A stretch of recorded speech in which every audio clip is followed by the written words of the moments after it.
నెల నెల నేను అధికార యంత్రాంగానికి నిర్దిష్టమైన టార్గెట్లు ఇస్తున్నాను. ఏం చేశారో మళ్లీ సమీక్ష చేస్తున్నాం.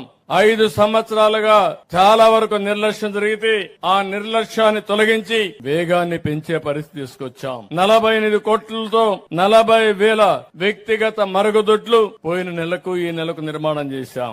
55 కోట్ల విలువైన 1650 కొత్త కమ్యూనిటీ శానిటరీ కాంప్లెక్స్ గాని కమ్యూనిటీ పబ్లిక్ టాయిలెట్స్ గాని మంజూరు చేశాం. 30 కోట్లతో 1000 కమ్యూనిటీ శానిటరీ కాంప్లెక్స్ లు కట్టినటిని వినియోగాన్ని తీసుకొచ్చాం. ఈ రోజు మీరు చూస్తే దగ్గర 85 లక్షల మెట్రిక్ టన్లు టౌన్స్ లో చెత్త పేరకపోయింది. దీంట్లో దగ్గర మొత్తం తీసిన తర్వాత ఇంకా 49 అంటే 36 లక్షల మెట్రిక్ టన్లు ఇప్పటికే తీయగలిగాం. నారాయణ గారికి ఒకటే టార్గెట్ ఇచ్చాను. ఎట్టి పరిస్థితుల్లో అక్టోబర్ 2వ తారీఖున ఈ సంవత్సరం గాంధీ జయంతి రోజున 100% ఏ టౌన్ లో కూడా చెత్త లేకుండా లెగసీ చెత్త తీసే బాధ్యత మున్సిపల్ అడ్మినిస్ట్రేషన్ కి అప్పచెప్పాను. అంటే ఒక ప్రభుత్వాన్ని మీరు చూస్తే ఆ రోజు మేము చెత్త ప్రభుత్వాన్ని విమర్శించాం కానీ 85 లక్షల మెట్రిక్ టన్లు చెత్త పేరకపోయే పరిస్థితి వచ్చింది. చెత్త మీద పనిచేశారు. ఈ రోజు నేను ఒకటే చెప్పాను, అదే చెత్తను సంపదగా చేసుకుని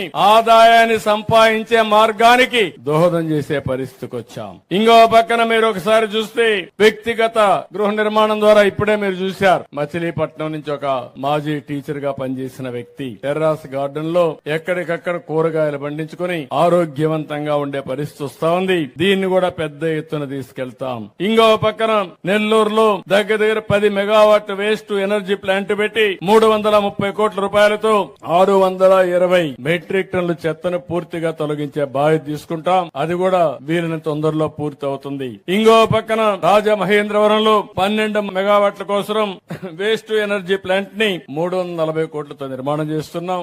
640 కోట్ల రూపాయలు 640 టన్నుల వ్యర్థాలని వినియోగించే పరిస్థితి వస్తుంది. ఇంకో పక్క ఈ రోజు చూశాను, ఇంకొడు గుంతలు కూడా ఎక్కడికక్కడ లేకపోతే అవన్నీ ఇచ్చారు. 60 కోట్లతో నరేగాలో ఈ పనులు చేస్తున్నారు. కమ్యూనిటీ సోక్ పిట్స్ కింద 40 కోట్లతో ఇచ్చారు. తొందరలోనే 300 గ్రామాలు ఓడిఎస్ ప్లస్ గా డిక్లేర్ చేసే పరిస్థితి వస్తుంది. ఈ రోజు రాష్ట్రంలో 29% గ్రీన్ కవర్ ఉంది. అంటే అడవుల్లో ఉండే పచ్చదనం, అదే మరి గ్రామాల్లో ఉండే చెట్లు గాని హార్టికల్చర్ వల్ల 29% వచ్చింది. దీన్ని 50% చేయాలనుకుంటున్నాం. ఇది జరిగితే చాలా వరకు ఆక్సిజన్ లెవెల్ పెరుగుతాయి, కార్బన్ డైఆక్సైడ్ తగ్గుతుందని చెప్పి కూడా నేను మీకు తెలియజేస్తున్నా.